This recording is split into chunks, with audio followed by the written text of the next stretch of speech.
আসসালামু আলাইকুম। সবার কি অবস্থা, কেমন আছেন? আশা করি ভালো আছেন। আলহামদুলিল্লাহ আজকে আমরা অনেক ভালো আছি, যেহেতু আমাদের গ্রামে আজকে বৃষ্টি মানে হালকা হালকা বৃষ্টি পড়তেছে, ওয়েদারটা অনেক সুন্দর, ঠান্ডা ঠান্ডা, খুব ভালো লাগতেছে। তো যেহেতু আমি কাঁঠাল খাই না, তো আজকে দেখেন যে কি অবস্থা। কাঁঠাল একেবারে ধরে নিয়ে আসছি, তিনটা। এইটা কিনছিলাম সর্বপ্রথম, তো এটা কেনার পরে গিয়া হয়েছে, এখন আবার সামনে গেছিলাম আম কেনার জন্য। তো ইয়ামিন আবার এইটা আর এটা দেখে ইয়ামিনের আবার পছন্দ হয়ে গেছে, এখন এই দুইটাও নিবে।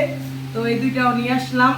এখন খাইতে পারি কি না পারি সেটা হচ্ছে গিয়া আল্লাহ জানে। কি আর বলবো, মানে নিয়ে নিয়ে তো আসলাম, কিন্তু আমরা তো আর কাঁঠাল কিনতে পারি না সচরাচর, এগুলা কিনি না, এটা আমার কাজ না, আপনাদের ভাইয়া কিনে। তো উনিও কিনা, কিন্তু সবসময় যে জিতে তা কিন্তু না। কিন্তু যাই হোক, দোকানদারে আমি যা বলছি, যেহেতু আমি চিনি না, আমার বাচ্চারা খাবে, তো টাকা যাই নেন, জিনিসটা যেন ভালো হয় ওইভাবে দিবেন। তো উনি একটা কাঁঠাল চয়েস করে দিচ্ছে, তো দেখি ওনার কাঁঠালটা কেমন হয়, ভাইগা অবশ্যই আপনাদের দেখাবো। আর এই দুইটা হচ্ছে গিয়া এই লোকের থেকে, এই চাচার থেকে হচ্ছে গিয়া আমি ওই যে ওই দিনও দুধ কিনে আনছিলাম। তো চাচার ওই দিন দুধটা কিন্তু একটু মানে ফাইটা ফেটে গেছিলো, নষ্ট। চাচারে বললাম, চাচা বললো যে এটা নিয়ে যাও, নাম্বার দিয়ে দিছি, দেখো কি অবস্থা, নাহলে ফেরত দিবা, পরে আমার বলবা, তাই লইব। তো যাই হোক, এই দিকে চাচার কাছে কাঁঠাল, ওই ওনার থেকে নিয়ে সব ছোটো কাঁঠালগুলো কিন্তু আমার অনেক ভালো লাগে, দেখতে ভালো লাগে, খাইতে ভালো লাগে। তো এই কারণেই আমি চয়েসগুলো নিয়ে আসলাম। আর এই যে জাম, এই জামগুলো কিন্তু প্রচুর দাম, এই কারণে আমি বেশি আনি নাই, 250 গ্রাম নিয়ে আসছি। আর এই হচ্ছে গিয়ে গতকাল রাত্রে আপনাদের ভাইয়া আসছিল, সে আবার নিয়ে আসছিল এই আমগুলা। এই আমগুলো হচ্ছে গিয়ে কী বলবো, আমরুপালি আছে, আপনার ভাইয়া সবসময় ঢেকে যায়। ওনার থেকে 100 টাকা কেজি নিচ্ছে, কিন্তু আম এত টক কি বলবো, বলার মতো কিছু নাই। আর এই দেখেন পচা, কালকে রাত্রে আনছে, এখনই পচা। ওনারা বেশি বললে আবার রাগ করে, এই কারণে কিছু বলি না। তো যাই হোক, আর আমি আম আনছি দেখেন, আমি ওনারা বলছি যে আমি আপনার থেকে ভালো আম কিনতে পারি।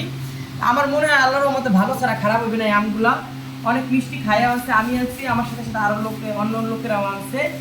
তো এই তো আজকের মানে আয়োজন সন্ধ্যার, এখন আর মা ছেলের আমরা কিন্তু এখন প্রায় 4টার বেশি বাজে নেই, আমি 3:50 হয়তো 4টা বেজে গেছে, আমরা কিন্তু এখনো দুপুরের ভাত খাই নেই।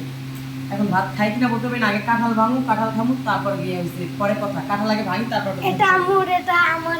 আচ্ছা ঠিক আছে, এখন রাখো, কাঁঠাল আগে ভাঙি তারপর দেখ। ঘুরে আনছে একটু, আম্মু দেখছে কোনটা ভাঙবে, এখন বড়টা ভাঙবে। এটা থাক, এটা ভাঙি।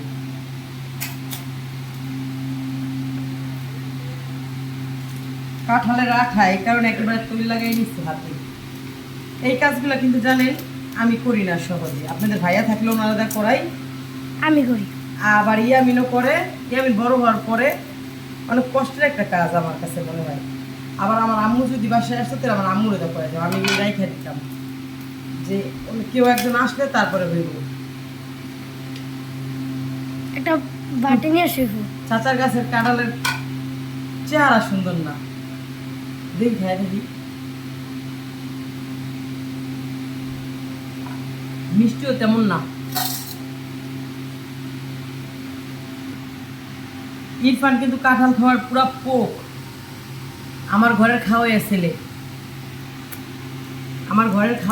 কিন্তু ইরফান। ইয়ামিন হলো লুকাইতে লুকাইতে জীবন শেষ, খাইয়া আর দেখা লাগে না। আর ইরফান হচ্ছে গিয়ে এই সুযোগে খাওয়া শেষ।